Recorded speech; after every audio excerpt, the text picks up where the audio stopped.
My name is Zack Taylor. I'm a retired Border Patrol officer. My main job was understanding and having intelligence capabilities about drug smuggling across the U.S. border and human smuggling across the U.S. border to bring contraband and people into the United States. That's what I did for 26 years. National security is a component of the immigration laws and the reason that immigration officers exist, because the immigration laws are designed to primarily do just two things: protect national security and public safety. The component of national security is the economy and American jobs, because the foundation of American society, which is the family unit, depends on jobs and the economy for their livelihood. On the other side is the public safety, which includes public health, and that is so the people will be secure in their persons and their property from outside source threats. In other words, people coming in to take over America by force or by subterfuge. Right now, Department of Homeland Security is in charge of, through Customs and Border Protection, the apprehension and collection of the illegal aliens.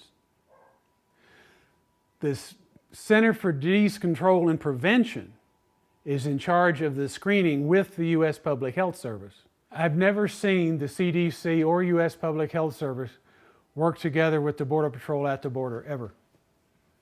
The agents are telling us that they're seeing some people that are obviously sick with shivering type illnesses, with possibly dehydrating illnesses like diarrhea and vomiting.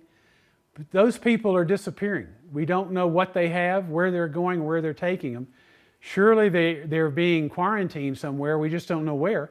And even the agents don't know what the diagnosis is of these illnesses. Tie that in with the fact that these people can come through almost anywhere in the world and are funneling into Mexico, and we already know there's epidemic levels of certain diseases in Mexico and Central America. We don't know if these people are showing these diseases, if they're even being screened for them. The real troubling part of this is we know that in West Africa right now there's an Ebola outbreak that does not meet the parameters of communicable diseases. Normally, Ebola virus starts in the jungle and moves into an indigenous population in the jungle, and then from there into a larger population area. What they're experiencing in West Africa in 3 countries right now is an Ebola outbreak in 3 separate cities at the same time. This is very unusual. It is almost as if the virus was planted in those 3 cities to infect that population. In other words, the virus is working in the reverse of what it has historically. Before it moved from the jungle into the populated area, now it's starting in the most populated areas in those cities and working through the population. If we had a control event, I'll give you an example. Border Patrol has a drug smuggling operation and they've been surveilling it. And after the car loads up and takes off, we stop the car. And the person driving the car hands us a diplomatic passport, saying they're a diplomatic alien inside the United States. We stop right there. We call the Department of State. The Department of State takes it from there. The person is not prosecuted. Yes, we may or may not seize the vehicle and the drugs. The United States public never knows that happened. That's a controlled event. In this situation, where you have hundreds of thousands, literally, of people coming across the border, and you're only catching a small fraction, if you're not telling the public that 80 to 90% of what's coming across the border is not being apprehended, and you're putting their focus on this 10% that is being apprehended, only showing them the 1% that are 6, 8, 10 years old, and appeal to the compassion of the American people, and not show them the people with these serious communicable diseases, the fact that they are known gang members, they have the gang tats all over them, because they do not have a conviction in the United States, they're turned loose free in the United States. We don't know when CDC takes custody of one of these people from Homeland Security and whisks them off somewhere, we don't know where, what disease they have been diagnosed with. We know it's communicable. We assume it's serious. But that is being kept away not only from the agents in Department of Homeland Security, it is part of the controlled event where America doesn't realize how serious the threat is, and they're only being shown the compassionate side of the situation. That 1 to 2% of those 160,000 that appeal to the compassionate side of the people of the United States. What the people don't realize, that it is putting their own children at risk, because these children are going to be put in schools with their children.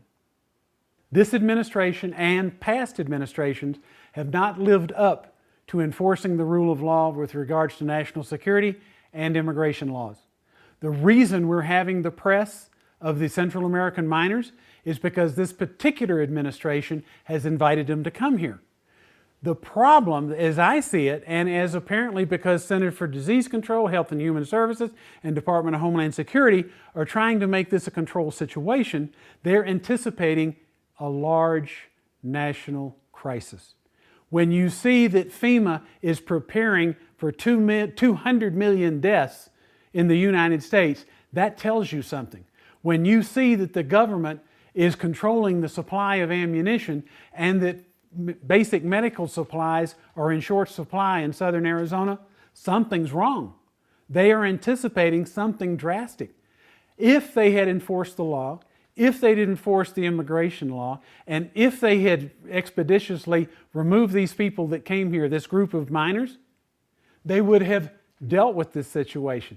The way they are reacting to it is facilitating and inviting more of the same. So what they're doing is making a bad situation much worse.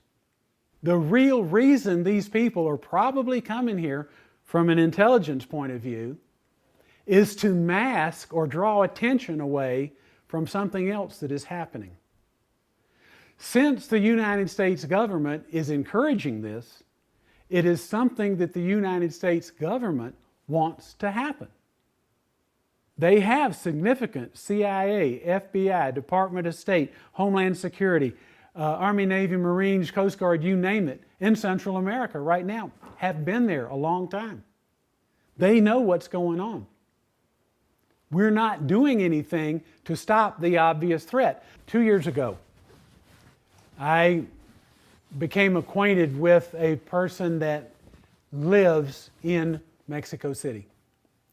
Have complete, total confidence in this person as an informant. He's beyond reproach. And he told me, when I asked him, I was concerned about two things. And that was the trafficking of human organs in Mexico and the extreme violence, the beheadings and dismemberments that were going on in Mexico. Now understand, this person is pretty much as an unbiased observer that has almost unlimited access to all levels of both government and society in Mexico. Without hesitation, he told me that the most influential criminal organization in Mexico City at that time was the Russian Mafia. And through other sources, I knew that they were a very important component in Ecuador and in the tri-border area in South America. So when you start to think about the dynamics of what's going on in Mexico, think transnational criminal. Think of people beyond Mexico, think beyond Central America, and think of criminals, period. The reason they come to the United States is because this is where the money is. The agent is much more afraid of his own government than he is of the transnational smuggler. Because they're not only messing with the agent's pay right now, They're telling him to run away from an assault. You know, if somebody wants to fight, leave them alone. Don't shoot at anybody. They just told the local Border Patrol here that they're not going to get any ammunition for their rifles until 2015. What's that about? They're not going to have any practice ammo for their Car 4s until 2015. Well, that's over a year away. FY 2015 starts in October 2015. So what is it that the Border Patrol agents aren't going to get, where historically Department of Homeland Security used to buy ammunition for the Border Patrol by the boxcar load? You're saying Border Patrol agents in Tucson sector have to ration their ammunition for the next 14, 15 months? They can't use it. They're doing zero accountability. In other words, they can't shoot any of it, and it's being accounted for round. The rules are you have to practice, you have to qualify, demonstrate proficiency at a minimum level with each firearm that you're authorized to use. Handgun, shotgun, rifle. When the agent is, one, not allowed to maintain his basic proficiency with the firearms that he uses and train with them on a quarterly basis, he is less proficient. If he is less proficient and doesn't have access to ammunition, he's less likely to take that firearm into the field and have it available should he need it. That raises the risk level to the individual agent, because the purpose of having the superior fire force is to deter someone from attacking you. The whole idea of asymmetrical warfare is to defeat your enemy from within. It is not to attack him from without. Of course, the threat comes from without, but they have to be inside of the United States to affect a successful warfare strategy.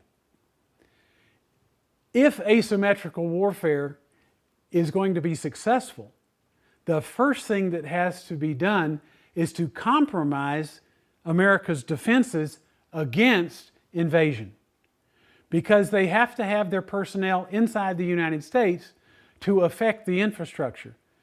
Our hospitals, our schools, our electric grid, our power supplies, our water supply. Basically, what we call infrastructure. All of those things create our infrastructure.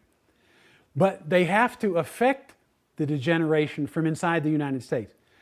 The markers that we're seeing that indicate this is asymmetrical warfare is because the reaction that the United States is taking is they're taking the opportunity of inviting these illegal aliens to come here.